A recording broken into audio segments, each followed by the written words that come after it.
经常有粉丝朋友问暴弟说不知道如何清洗节气门，那么今天暴弟就来出一期视频，教您手把手教会您清洗节气门。咱如果说去四 S 店或者说修理厂四 S 店给你要个188或者说去修理厂给你要个99都有可能。那么今天暴弟让您花不到10块钱自己清洗节气门。需要的东西一个螺丝刀十字螺丝刀，暴弟用这个电动的，其实手动的一样。然后呢，一块毛巾，还有一个10块钱买一个化油器这个主要是用来清洗积碳的，3样东西完全就 OK 了。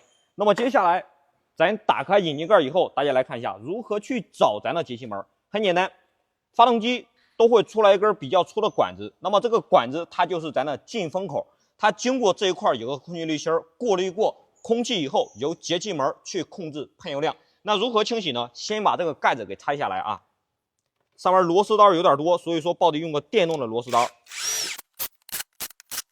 好，这些螺丝依次都拆下来以后，我们把这个盖子就可以打开了。老铁们来看一下，这就是刚才暴弟给您说的一根比较粗的管子，它是用来进气的。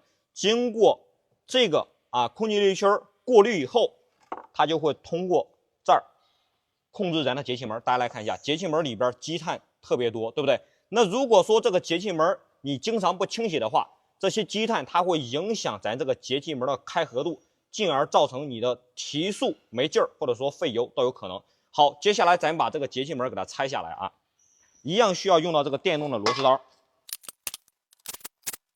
好，把这些螺丝都拧下来以后，上面这根管进气管给它拔掉，这个就是咱的空气滤芯。如果说您的空气滤芯特别脏的话，老铁们，它也是会影响咱这个过滤空气的。如果说这个空气滤芯，暴弟建议您2万公里就换一次，它不用换的那么勤，因为如果说里边灰尘脏东西特别多，它会影响咱的进气，造成你这个油门这个节气门开合度不一样，一样会造成非常的费油。好，咱把这个盖子给它拿下来。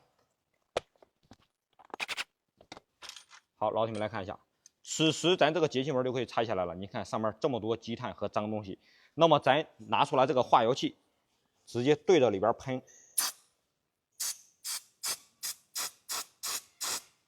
看一下这些积碳脏东西都清洗下来了。然后呢，拿一块毛巾把它清洗一下，把里边擦一擦，擦干净。好，背面我们再看一下，里边一样有积碳，对不对？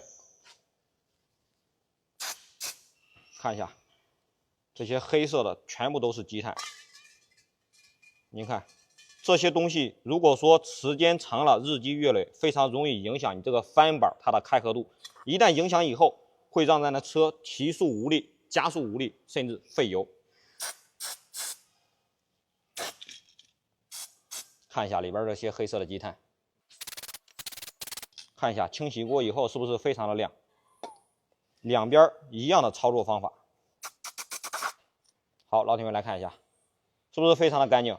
好，清理干净以后，这时咱的节气门就清理好了，是不是非常的方便？说实在话，10块钱都用不了一瓶，我觉得你用个7、8、10来次都没问题。好，咱清洗过以后，再把它给装回去。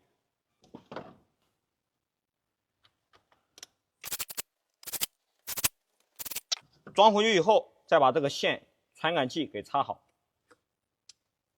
好，然后呢，再把咱这个盖子给它盖上好，咱的滤芯还是放回原来的位置，把这个盖子再给它盖上，用螺丝刀把原来的螺丝给上紧。